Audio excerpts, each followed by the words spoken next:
¿Cómo puedes saber si Dios está obrando en tu vida? Una forma de saber que el Señor está trabajando en tu vida es observar el tipo de pruebas o desafíos que enfrentas. Dios puede permitir dificultades en tu vida para llevarte a la oración. Dios puede permitir el dolor en tu vida con el propósito de prepararte. La Biblia nos dice explícitamente en 1 de Pedro, capítulo 4, versículos 12 a 13, queridos amigos, no se sorprendan de las pruebas de fuego por las que están pasando, como si les estuviera ocurriendo algo extraño. Al contrario, alégrense mucho, ya que estas pruebas te hacen partícipe con Cristo en su sufrimiento, para que puedas experimentar la maravillosa alegría de ver su gloria cuando sea revelada a todo el mundo. Cuando enfrentas contratiempos y desafíos, no siempre significa que todo está perdido o que Dios te ha abandonado. Tal vez Él ha permitido que enfrentes esta situación para que pases más tiempo en oración. Quizás te ha permitido estar en esta situación difícil para que veas que Él es todo lo que realmente necesitas. Puede ser que este dolor que sientes sea Dios preparándote, humillándote antes de elevarte al siguiente nivel. Otra señal de que el Señor está obrando en tu vida podría verse en el área de las personas, en tus amigos, en la compañía que mantienes. A veces, queremos que Dios nos use, incluso oramos para que el Señor nos utilice. Sin embargo, tenemos la tendencia de aferrarnos a cosas y, especialmente, a personas. Pero todas las personas tienen un tiempo y una temporada designados. Todas las personas cumplirán un propósito en tu vida de acuerdo con la voluntad de Dios. Sin embargo, debemos darnos cuenta de que no todos los que amamos están destinados a estar en nuestras vidas para siempre. No todos los amigos serán siempre amigos. Mira atrás en tu propia vida, ¿cuántos amigos tenías hace años que todavía son tus amigos hoy? Vinieron y cumplieron un propósito, te gustara o no. Vinieron para un tiempo y una temporada designados. Entonces, si te encuentras perdiendo amigos o si descubres que personas se están alejando de tu vida, podría ser que ya hayan cumplido su propósito y el Señor te esté poniendo en una posición en la que solo tienes que confiar en Él. Mira a algunos de los grandes personajes de la Biblia. Hubo momentos en los que estuvieron solos en cuanto a amigos, pero eso los llevó al Señor. Imagina a José después de que sus hermanos lo traicionaran y lo vendieran como esclavo. Podrías pensar que estaba solo, pero se aferró al Señor. Job, después de perderlo todo, sus hijos, su riqueza, podrías pensar que estaba solo, pero se aferró al Señor. Entonces, si te encuentras solo, piensa por un momento que Dios puede haberte puesto en esta posición para que te aferres a Él. Otra señal de que Dios está obrando en tu vida tiene más que ver con la convicción, el consejo y la administración del Espíritu Santo.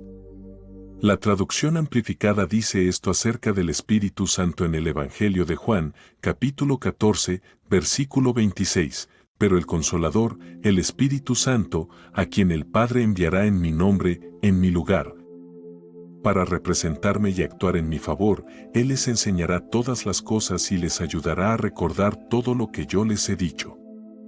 El Espíritu Santo a menudo trabaja en nuestros corazones y nos ministra. Sentirás un llamado en tu corazón que te dice que dejes de hacer ciertas cosas. Sentirás el impulso de orar, de leer la palabra de Dios o de ayudar y dar a alguien.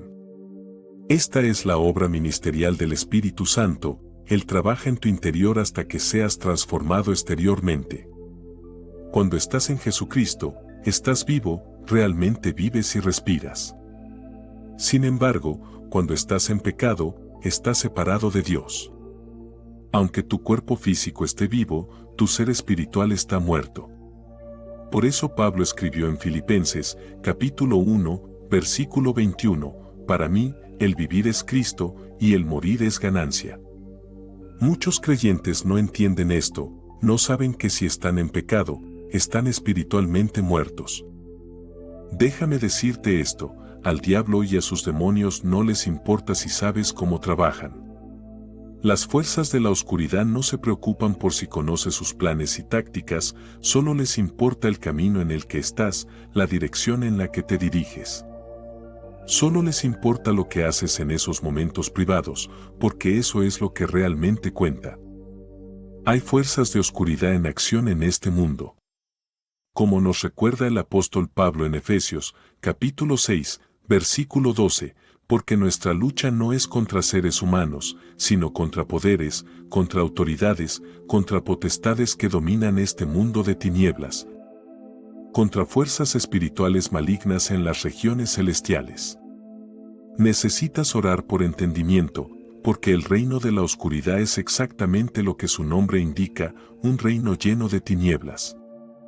En 1 de Juan, capítulo 4, versículo 1, se nos advierte: queridos, no crean a cualquier espíritu, sino pongan a prueba los espíritus para ver si son de Dios, porque muchos falsos profetas han salido al mundo. Esto es discernimiento. Con la guía del Espíritu Santo, puedes distinguir quién habla realmente desde la palabra de Dios y quién lo hace desde una doctrina mezclada con engaño. Creo, hermanos, que necesitamos que el Espíritu Santo hable y toque nuestros corazones. Mi oración es que el Espíritu Santo abra mis ojos a cada fortaleza oculta en mi vida y en mi familia. Que ilumine cada rincón donde el enemigo se esconde con la intención de derribarme. Dios nos da la capacidad, a través del Espíritu Santo, de discernir entre los diferentes espíritus y fuerzas en el mundo. En el corazón del discernimiento espiritual está la guerra espiritual, porque como dice la palabra de Dios, no luchamos contra carne y sangre. Pero Dios, que es rico en misericordia, debido al gran amor con que nos amó, aun cuando estábamos muertos en nuestras transgresiones, nos dio vida juntamente con Cristo.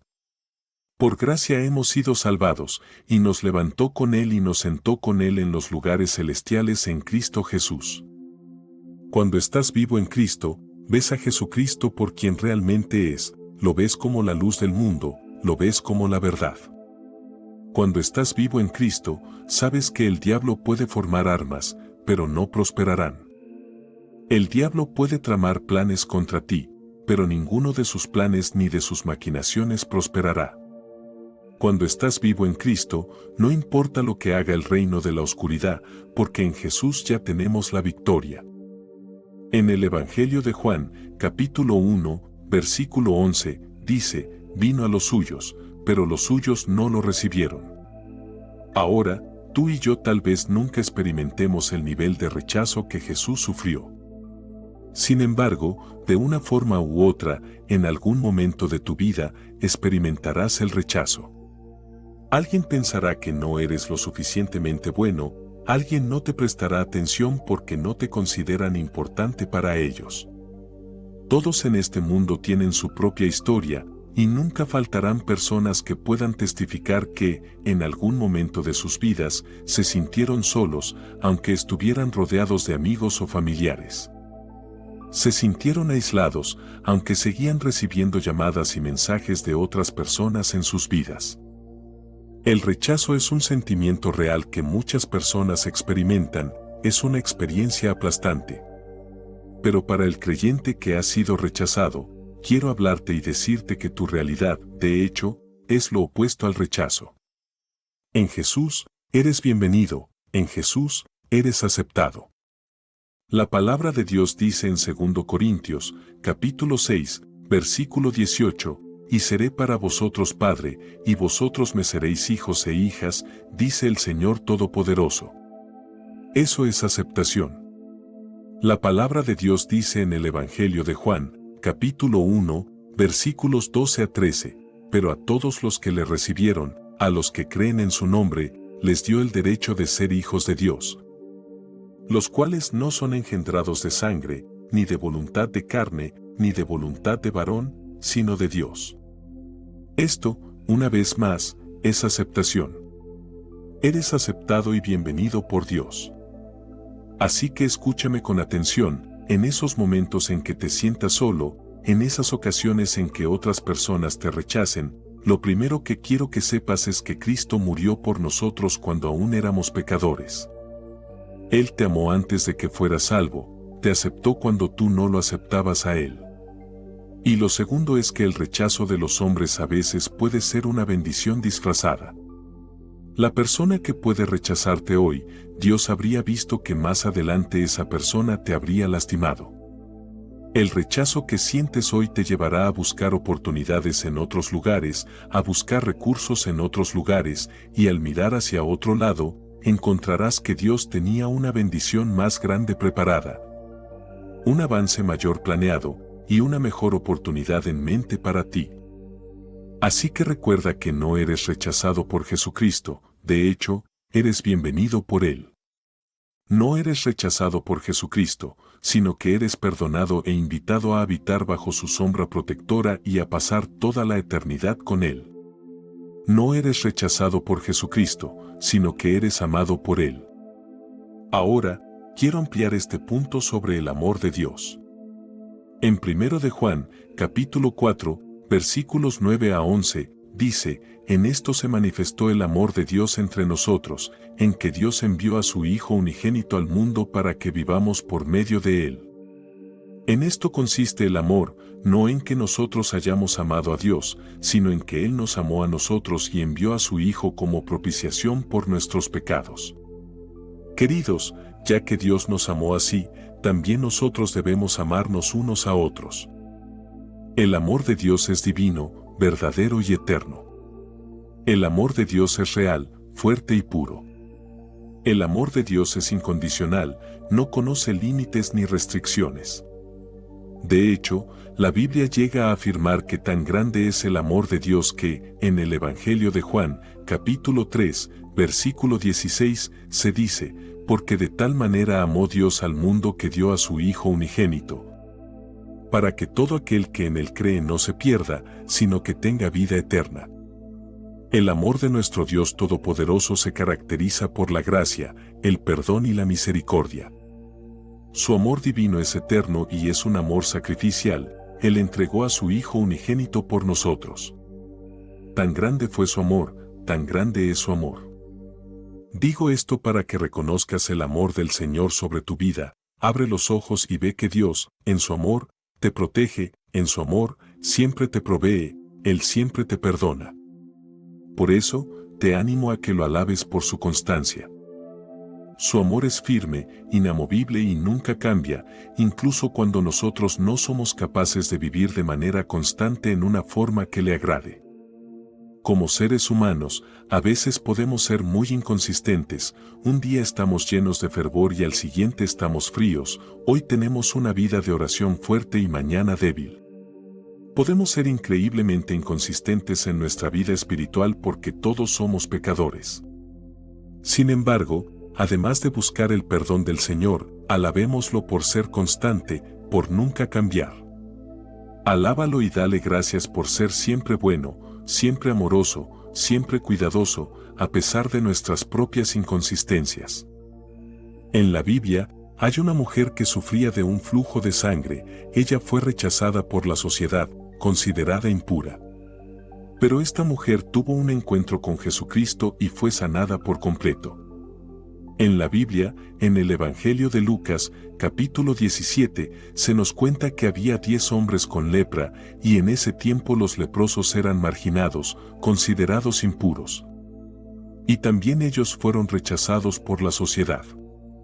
De hecho, cuando estos hombres se acercaron a Jesús, la Biblia dice que se quedaron a distancia. Imagino que estaban preocupados por ser rechazados, aunque buscaban la sanación del Señor. Pero, ¿sabes qué? Jesús no los rechazó, los sanó, y aunque solo uno de los leprosos volvió para darle las gracias, los 10 fueron sanados por completo. Ahora, puede que hoy estés aquí escuchando y te sientas rechazado. Pues estoy aquí para decirte que Dios no te ha rechazado. Dios no te ha abandonado, no te ha dado la espalda. Puede que la gente te rechace, que la sociedad te rechace, pero por un momento quiero que consideres esto, ¿podría ser que su rechazo sea lo que te está empujando a acercarte más a Dios? Cuando las personas te desprecian y te apartan, quizás Dios ha permitido eso porque sabe que el dolor que sientes te llevará a Él, La soledad que sientes te llevará a Él y en Él serás sanado, en Él serás elevado.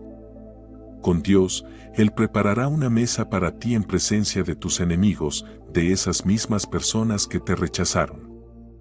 Una vez escuché una historia sobre un hombre que presenció un gran accidente en una autopista en el que estaban involucrados varios coches. Este hombre fue testigo del accidente en tiempo real, viendo cómo un coche chocaba contra otro. Mientras todo esto sucedía, el conductor dejó de prestar atención a donde iba, su atención se centró en el desastre que ocurría y no en alejarse del peligro. Como estaba distraído por todo lo que sucedía, él también chocó contra otro coche porque no estaba prestando atención.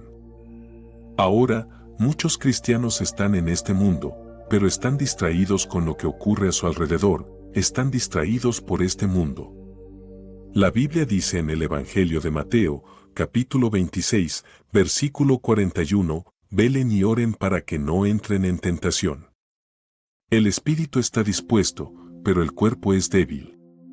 La palabra de Dios nos dice que estemos atentos, que prestemos atención a lo que ocurre, sí, pero también dice que sigamos orando, que continuemos orando para no perder el enfoque.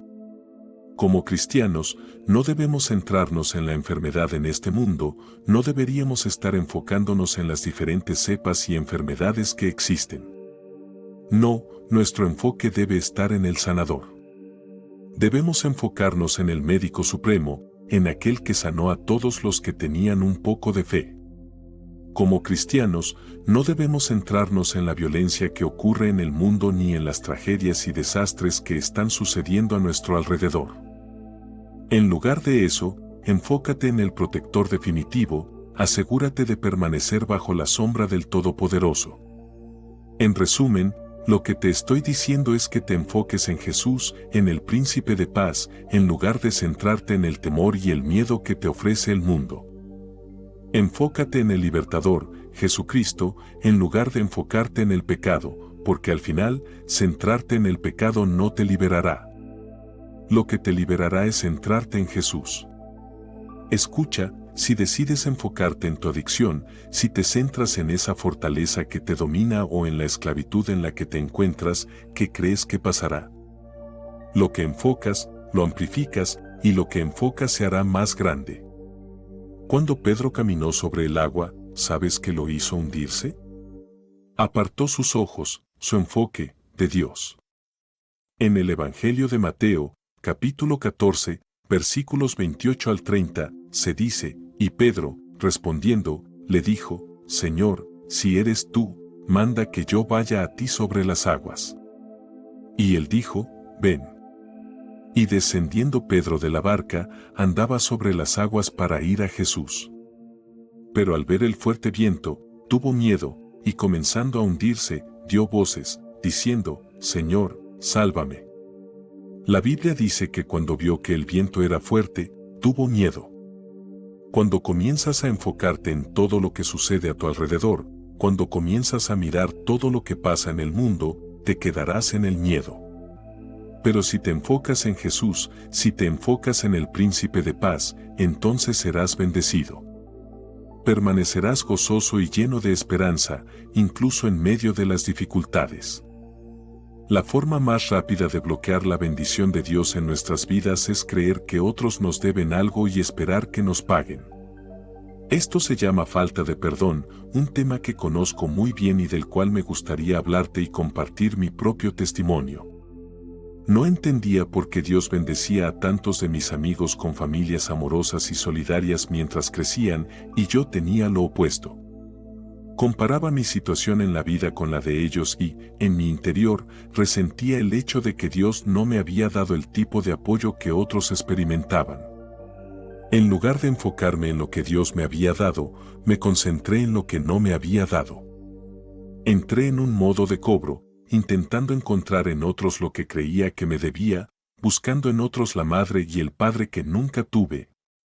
Y terminé con el corazón roto una vez más cuando los demás no pudieron compensar las pérdidas en mi vida. ¿Alguna vez te has sentido así? ¿Te ha llevado la vida y la decepción a un lugar donde buscas en cosas y personas lo que en realidad solo puedes encontrar en Dios?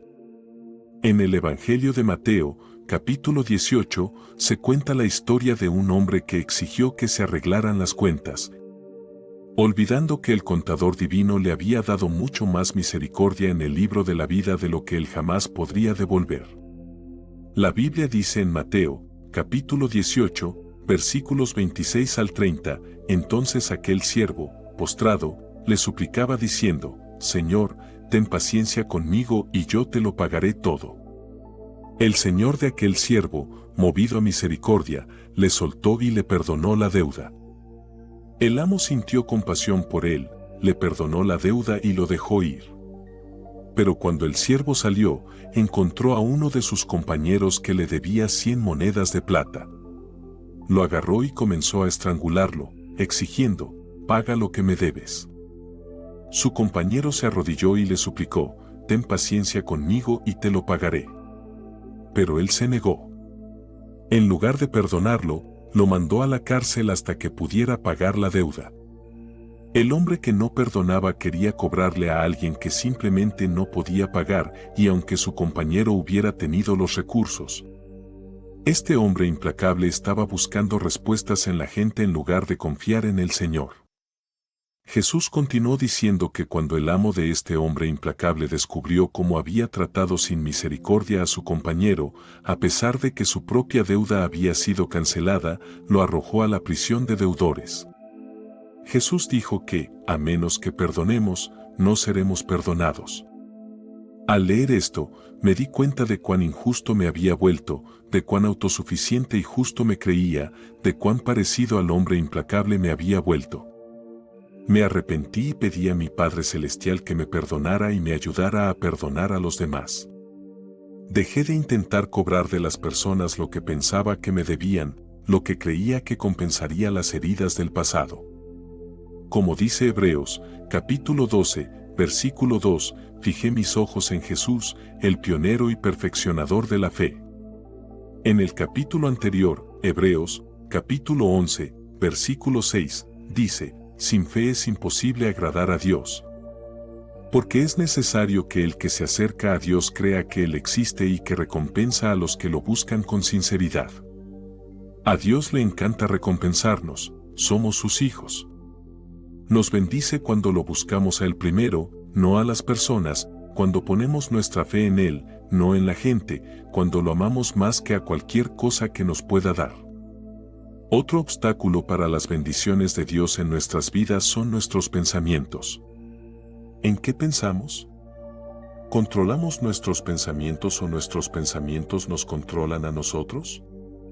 ¿Luchamos con preocupaciones por las finanzas y no podemos concentrarnos en nada más? ¿Luchamos con la soledad y no encontramos alegría en nuestra situación? ¿Luchamos con la sensación de estar atrapados y tenemos miedo de perder el control? Nuestro Padre Celestial es tan bondadoso. Él te ve, me ve nuestras luchas y quiere ayudarnos con nuestros pensamientos. Podemos despertarnos por la mañana y orar, Padre Celestial, por favor, ayúdame a meditar en tu palabra hoy, a ser agradecido por tu gracia, por tu amor, por la vida eterna, por la salvación a través de la sangre derramada de tu Hijo Jesucristo. El Salmo 19, versículo 14, dice, sean gratos los dichos de mi boca y la meditación de mi corazón delante de ti, oh Señor, roca mía y redentor mío. Cuando me di cuenta de que Satanás quería que creyera que mis pensamientos me controlaban en lugar de que yo controlara mis pensamientos, cambió completamente mi manera de pensar. Descubrí que podía elegir en qué pensar, así que elegí pensar en cosas por las que estar agradecido. Gracias, Dios, por amarme. Gracias, Dios, por salvarme. Gracias, Dios, por cuidarme. Una vez que decidí que no permitiría que mis pensamientos me bloquearan de las bendiciones de la justicia, la paz y la alegría de Dios en mi vida, hice algunos cambios drásticos. Para empezar, presté mucha atención a lo que y a quien escuchaba en mi vida. Dejé de ver algunos programas de televisión, dejé de leer algunas columnas de noticias y dejé de frecuentar a algunas personas. Dejé de ir a buscar consejos y aprendí a reconocer lo que alimentaba mi fe y lo que alimentaba mi miedo. Mis conversaciones comenzaron a cambiar una vez que mis pensamientos lo hicieron. Ya no me sentía cómodo participando en chismes, y mucho menos escuchándolos. Un día, mientras leía el libro de Santiago, me di cuenta de que tenía un gran problema, mi boca. El tercer capítulo de Santiago me mostró exactamente por qué no estaba experimentando las bendiciones de Dios en cuanto a justicia, paz y alegría. Santiago, capítulo 3, versículos 9 al 11, dice: con la lengua alabamos a nuestro Señor y Padre, y con ella maldecimos a los seres humanos que han sido creados a la imagen de Dios. De la misma boca salen bendición y maldición. Hermanos míos, esto no debe ser así. ¿Acaso puede brotar de una misma fuente agua dulce y agua salada? Mi boca era un pozo contaminado, y ya no quería ser así. Quería ser un creyente sincero en Jesucristo, y eso significaba creer en toda la palabra de Dios, no solo en las partes que me resultaban convenientes. Cada vez que hablaba despectivamente de un hermano o hermana en Cristo, estaba hablando despectivamente de alguien por quien Jesús murió, por quien derramó su sangre y dio su vida. Proverbios, capítulo 18, versículo 21, dice: la lengua tiene poder para dar vida y para quitarla, quienes la dominan comerán de sus frutos. Decidí que ya había usado la lengua como un arma durante suficiente tiempo en mi vida, y estaba cansado de comer de ese fruto venenoso.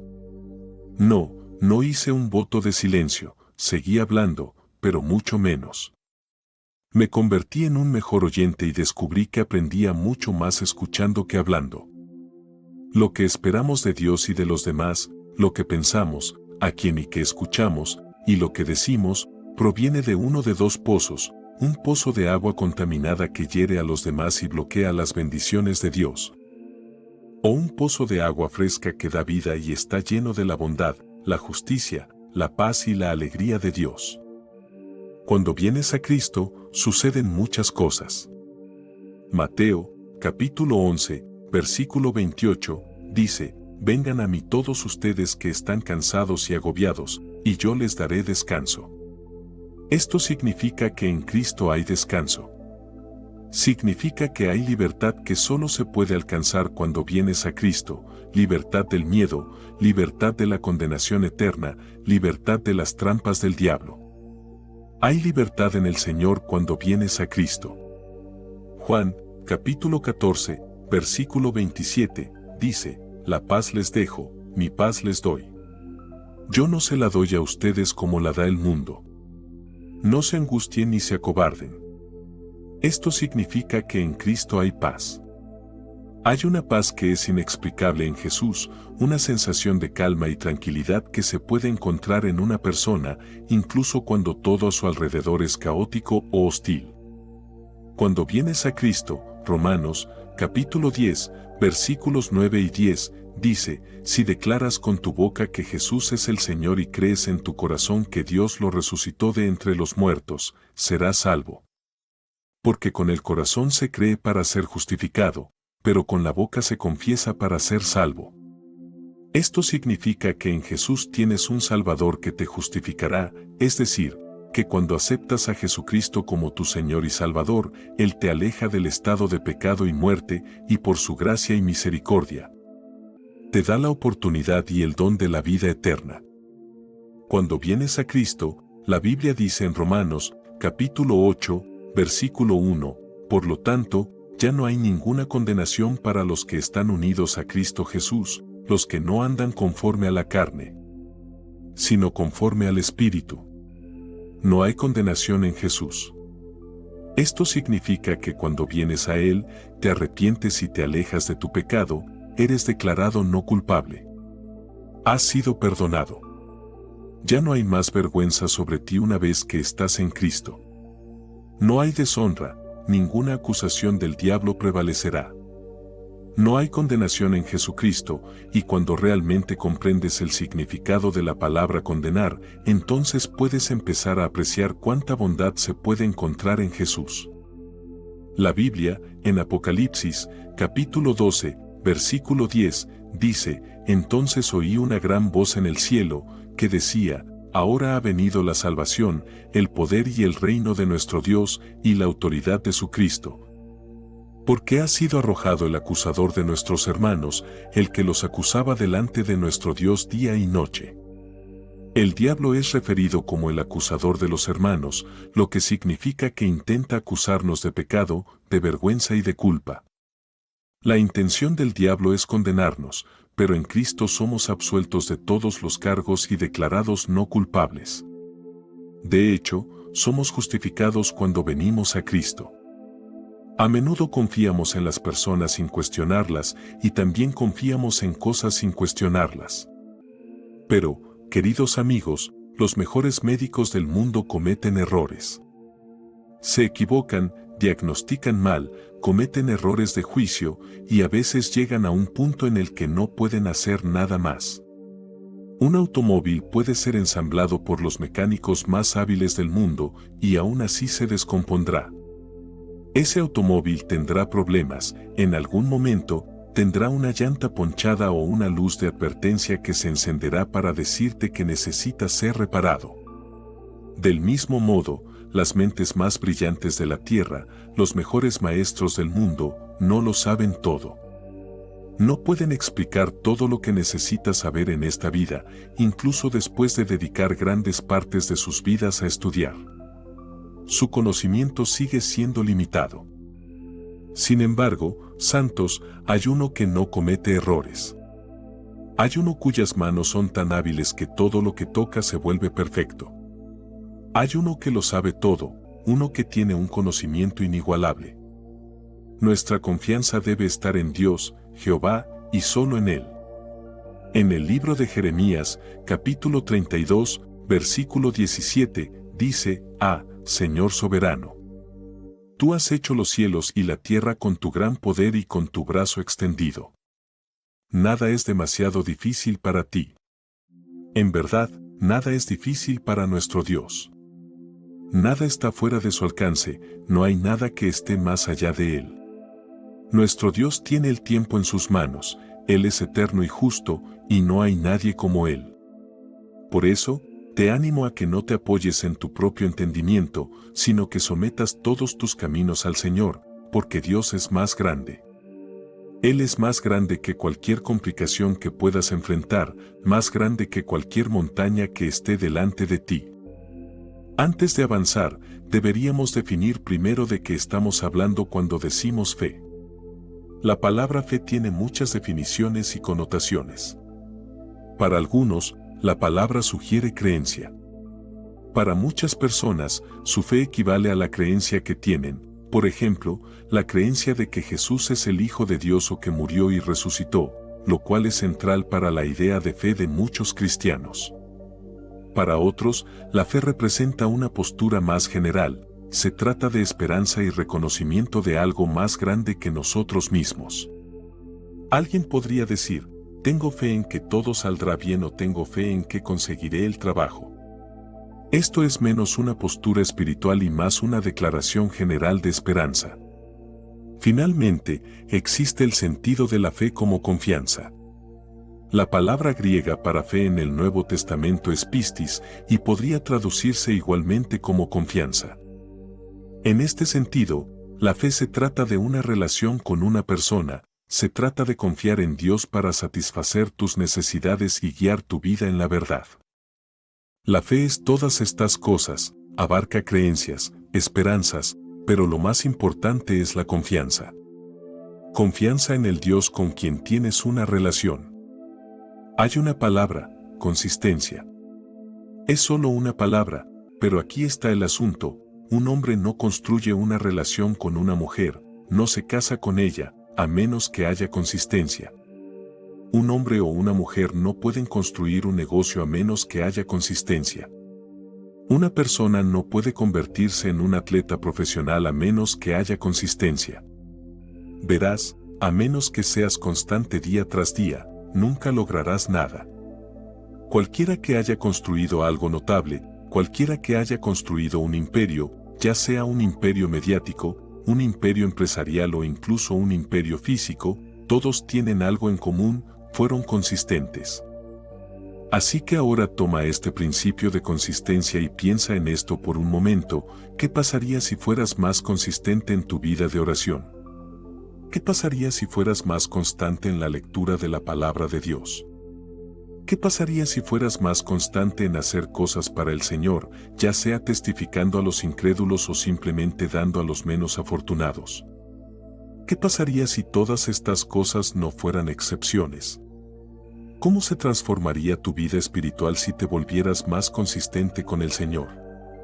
¿Crecería tu fe? Sin duda lo haría. ¿Aumentaría tu nivel de unción? Definitivamente. ¿Sería tu don más efectivo para atraer a las personas a Cristo? Sí, sí lo sería. Entonces, ¿cómo podemos ser más consistentes con Dios? ¿Cuáles son algunas de las claves prácticas para construir consistencia en tu caminar con Dios? Una de las formas en que puedes construir consistencia en tu caminar con Dios es estableciendo un horario, creando una rutina. ¿Sabes qué actividades harás cada día?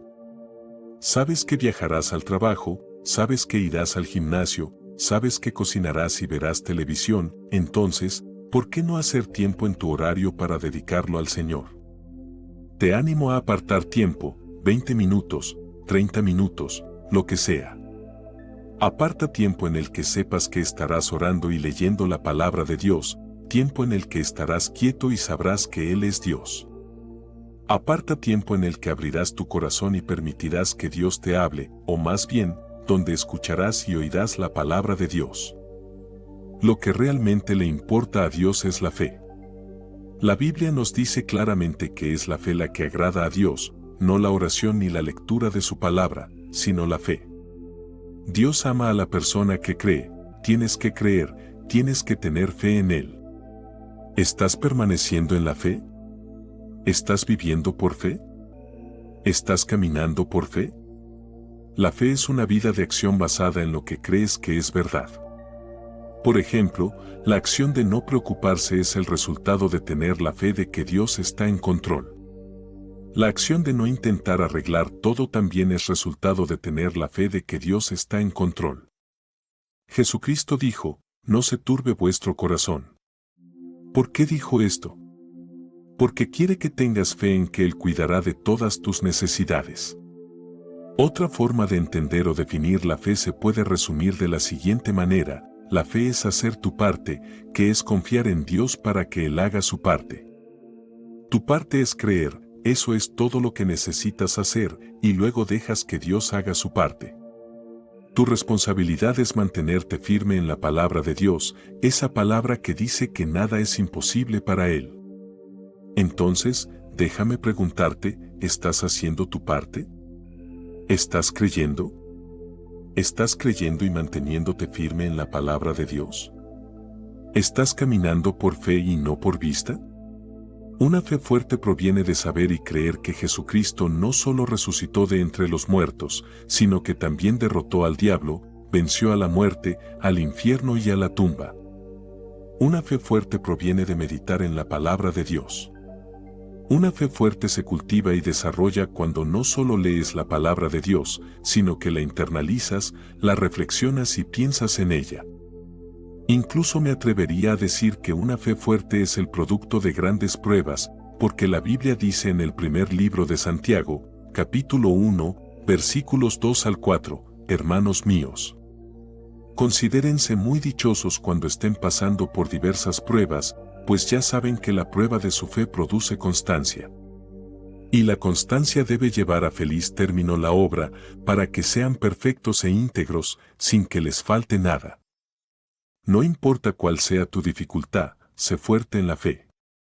No permitas que nada te haga cambiar, porque en cuanto sueltes las seguras promesas de Dios, estarás a punto de ser arrastrado por la locura de este mundo. Jesucristo es el único fundamento seguro en este mundo voluble y cambiante. Él es nuestra ancla firme.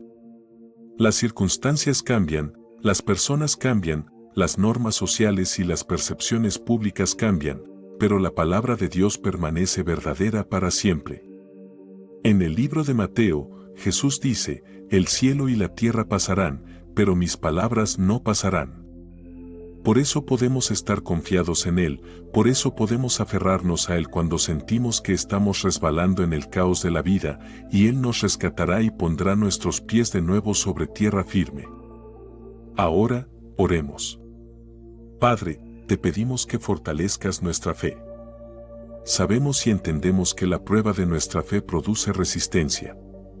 Ayúdanos, Rey Jesús, a tener el tipo de fe que es fuerte y resistente.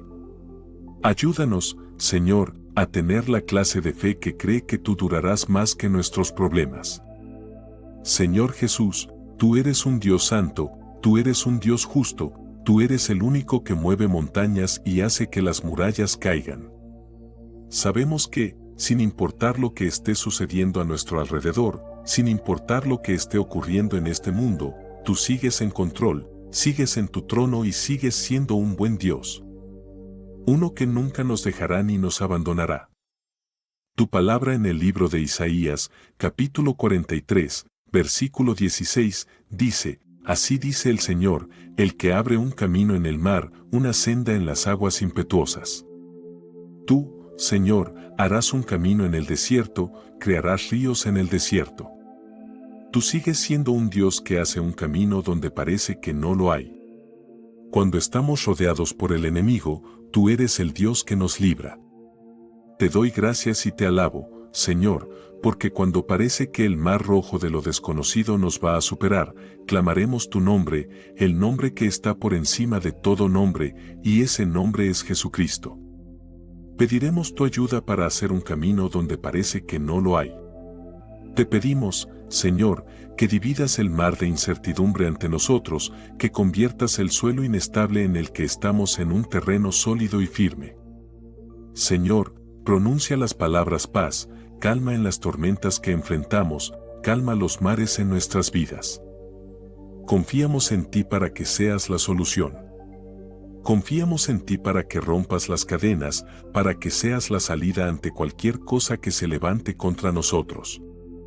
Quédate con nosotros mientras seguimos luchando y esforzándonos por caminar por fe y no por vista. Danos la fuerza para aferrarnos siempre a nuestro poderoso Salvador, Jesucristo, porque en Él y solo en Él podemos encontrar liberación. Solo tú eres nuestra roca y refugio, así que corremos hacia ti, Señor Jesús. Te alabo y te adoro. Te alabo porque eres ilimitado en tu poder.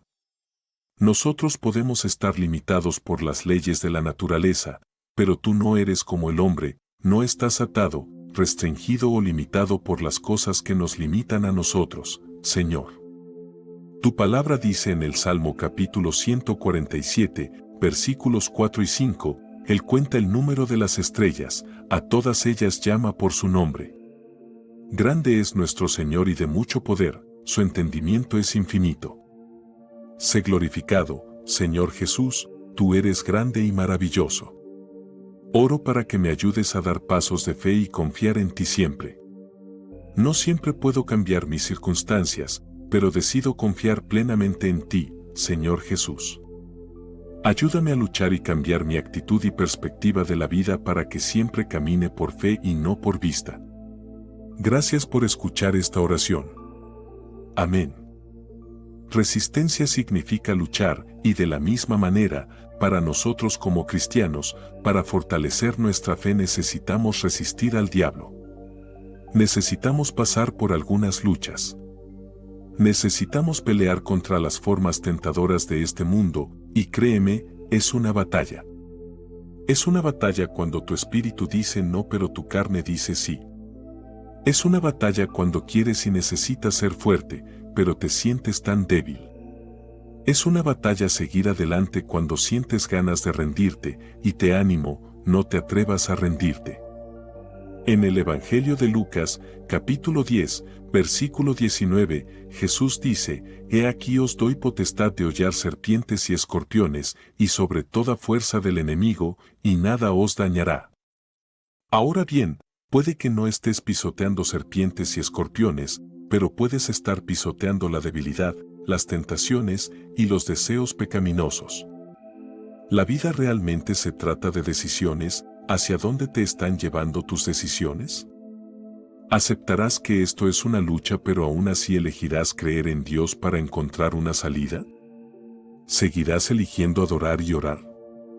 Ayer ya pasó, y sí, luchamos con nuestras decisiones, pero tenemos poder sobre el enemigo. Se nos ha dado poder para derrotar cualquier cosa que pueda tentarnos a tomar la decisión equivocada y poner en riesgo nuestra relación con Dios. Así que entiéndelo bien, está bien luchar para tomar las decisiones correctas, pero recuerda que aunque puedas luchar, en última instancia tienes el poder de superar y ser triunfante. Confiar en Dios cuando todo está bien es fácil, pero confiar en Dios en la oscuridad, eso es fe. La verdadera fe es mantener tus ojos en Dios cuando todo el mundo a tu alrededor se está desmoronando. La mejor cita sobre la fe proviene de Mateo, capítulo 17, versículo 20, donde Jesús dice, «Porque de cierto os digo, que si tuviereis fe como un grano de mostaza, diréis a este monte, pásate de aquí allá, y se pasará, y nada os será imposible». Me pregunto cuántos cristianos a lo largo de los siglos han intentado mover montañas basándose en este versículo. La fe juega un papel enorme en la Biblia. Ya sea que leas el Antiguo o el Nuevo Testamento, la fe es primordial. Es un tema central en las Escrituras. El libro de Hebreos traza la fe de los grandes héroes bíblicos a lo largo de las generaciones, desde Abel hasta Abraham, pasando por Moisés y David. Y cómo superaron grandes obstáculos para cumplir los propósitos que Dios tenía para ellos. Pero, ¿qué es la fe? ¿Qué significa? ¿Cómo la obtenemos y qué significa vivir por fe? Hebreos, capítulo 11, versículo 1, nos dice, es, pues, la fe la certeza de lo que se espera, la convicción de lo que no se ve. Esto nos sugiere que la fe no es necesariamente algo tangible, no es algo que puedas tocar o controlar. La fe es la certeza de lo que se espera y la convicción de lo que no se ve. Esto significa para mí que si puedes verlo, no es fe. Si puedes explicarlo o controlarlo, no es fe. La mayoría de nosotros intenta orquestar y controlar todo en nuestras vidas hasta que nos enfrentamos a cosas que están fuera de nuestro control. Y la verdad es que las cosas más importantes en nuestra vida están fuera de nuestro control. Podemos comer de manera saludable, hacer ejercicio y no fumar, pero la enfermedad aún puede llamar a nuestra puerta. Podemos construir edificios y estructuras magníficas, pero aún debemos inclinarnos ante el poder de un tornado, un huracán o un terremoto. Estas cosas nos recuerdan que no estamos en control, pero quiero que entiendas que es en momentos como estos, cuando nos sentimos fuera de control, que se nos recuerda el propósito de la fe. La fe nos permite estar cómodamente fuera de control. Aunque no podamos controlar cosas como la enfermedad, la naturaleza o la muerte, tenemos fe en que Dios tiene un plan y que Dios tendrá la última palabra. Dios nunca te dejará caer, así que te insto, hermanos y hermanas, el Señor Jesús es Rey y te invita a venir a Él para descansar. La Biblia dice, dejemos de lado todo peso y el pecado que nos asedia, y corramos con paciencia la carrera que tenemos por delante, puestos los ojos en Jesús, el autor y consumador de la fe, quien por el gozo puesto delante de Él sufrió la cruz, menospreciando el oprobio, y se sentó a la diestra del trono de Dios. Los problemas pueden ser una bendición para los creyentes. Verás, Dios usa nuestros problemas para recordarnos que Él es nuestro libertador, que es nuestro Salvador, nuestra esperanza y rescate. Dios es fiel para darnos la fuerza de mantenernos firmes y victoriosos, y no ser derrotados. Entiende que somos vencedores. El primer principio para recibir una victoria de Dios es entender que Él ya ha ganado, la batalla ya ha sido librada y Él ya ha vencido. Si solo pudiéramos entender esto, ya tenemos la victoria, ya hemos vencido. Sí, a veces es una batalla ser cristiano, pero sabemos que Cristo nos dijo que tomáramos nuestra cruz y lo siguiéramos. Al hacer esto, recibimos las recompensas de la victoria en Jesús.